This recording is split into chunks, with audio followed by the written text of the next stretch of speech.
विनती कर रहे थे, हे प्रधानमंत्री जी, झारखंड में अभी भी झारखंड के आदिवासियों के, यहाँ के बैकवर्ड समाज के लोगों को आज भी कच्चा घर है।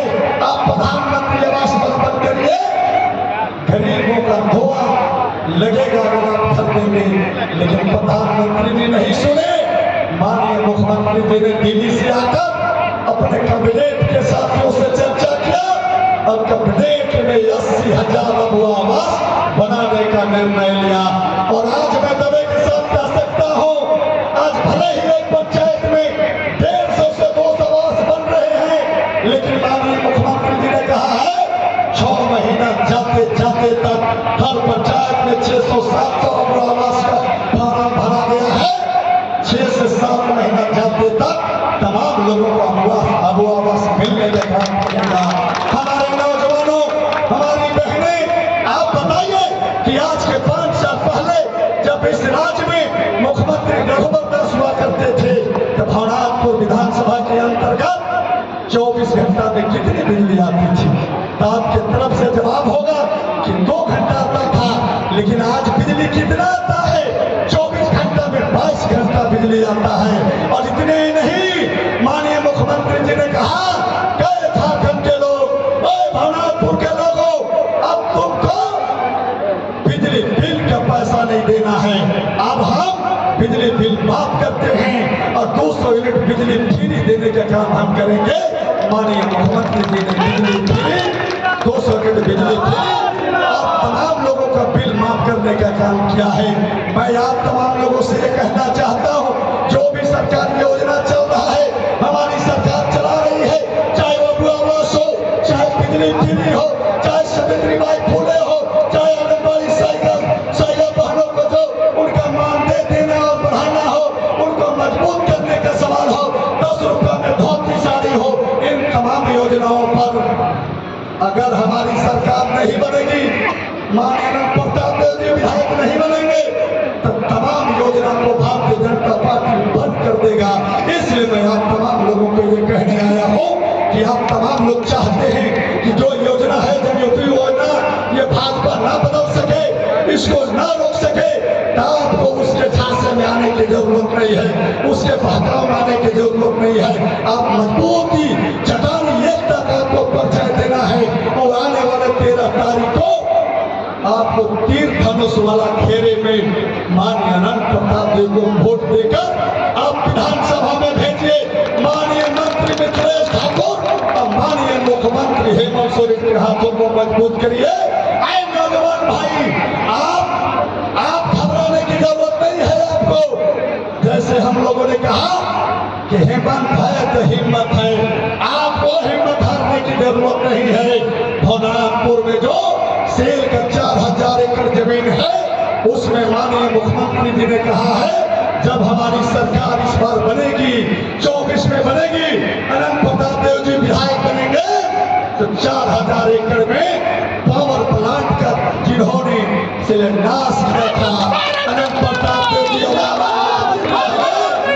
और उस पावर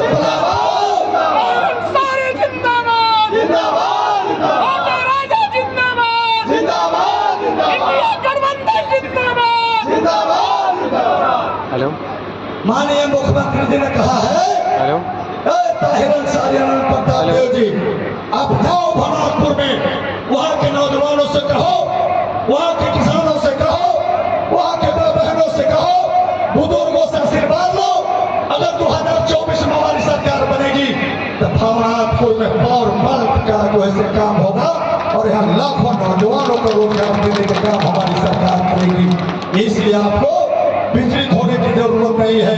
आप तमाम लोगों को मैं कहना चाहता हूँ, माननीय मुख्यमंत्री जी ने 1932 के आधार पर नियोजित नीति बनाने के लिए 1932 के खतियान के आधार पर कैबिनेट और विधानसभा में पास करके भेजा गया राज्यपाल के पास, और उस विधायक को 1932 के खतियान को वापस करने का काम भारतीय जनता पार्टी और इस राज्य के राज्यपाल ने करने का काम किया। या ओबीसी समाज के लोगों से मैं कहना चाहता हूँ, यही वो भाजपा है, यही वो पॉपुलर मरांडी है जो हमारे बैकवर्ड समाज के, पिछड़ा समाज के 27% आरक्षण मिलता था, यही बाबूलाल मरांडी उसको 14% करने के काम किया है, लेकिन हमारा मुख्यमंत्री ने उसको 27% करके और राजपाल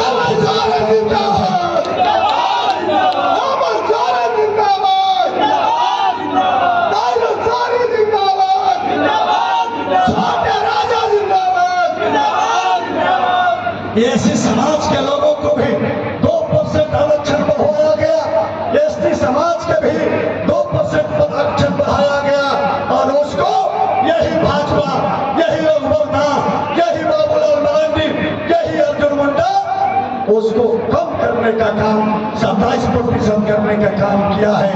और भानु कहता है हमारे नेता माननीय मुख्यमंत्री हेमंत सोरेन जी को एक चुना हुआ सरकार को इस देश में जो लोकतंत्र है, बाबा साहब ने इस देश का जो संविधान दिया है, और वो संविधान दिया है चाहे वो राजा का बेटा हो, चाहे एक गरीब का बेटा हो, सबका वोट देने का अधिकार है।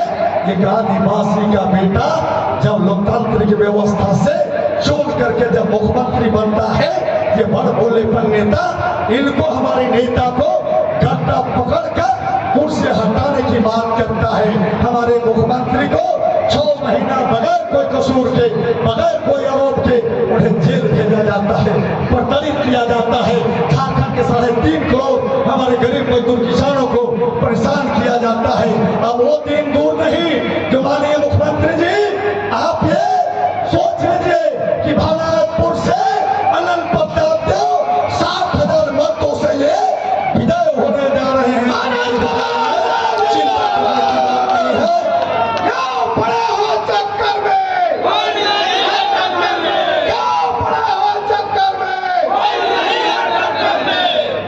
इसलिए मैं अपने नौजवान भाइयों, बुजुर्गों, मेरे पत्रकार साथी यहाँ हैं, सारे लोग सरकार की योजनाओं को पसंद करते हैं, अनंत प्रताप देव जी को पसंद करते हैं।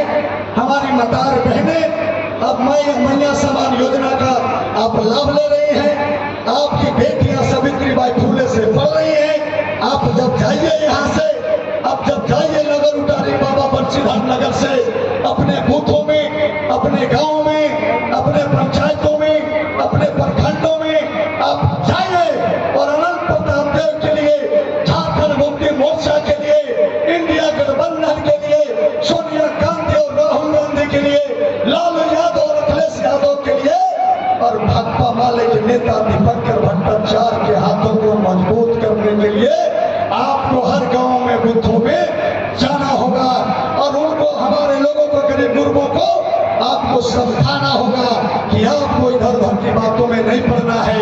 मैं जब चुनाव नहीं लड़ने का निर्णय लिया, पहले तो यह व्यक्ति कहा कि किसको टिकट मिलेगा और किसको चेयरमैन मिलेगा। मैं आज के 6 महीना पहले कहा था भानु प्रताप शाही ताहिर अंसारी वो मिट्टी के बना हुआ है कि उसको किसी भी सत्ता के बहुत लालची नहीं है। हमें कोई भी धन संपत्ति नहीं चाहिए, हमको जनता का प्यार चाहिए, नौजवानों का प्यार चाहिए।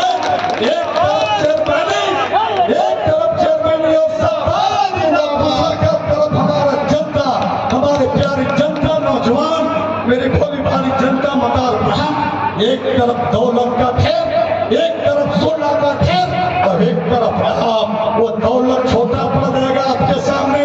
आपका बेटा जिस मिट्टी का बना हुआ है, न वो टूट सकता है, न वो छूट सकता है, न वो बिक सकता है। मैं मार जा सकता हूँ, लेकिन मैं छोड़ नहीं सकता।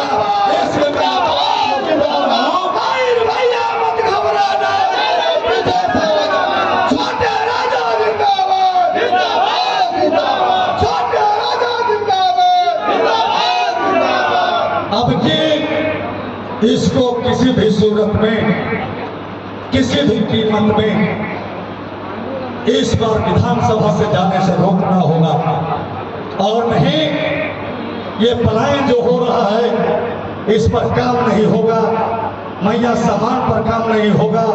हमारे मुख्यमंत्री जी 1932 के खतियान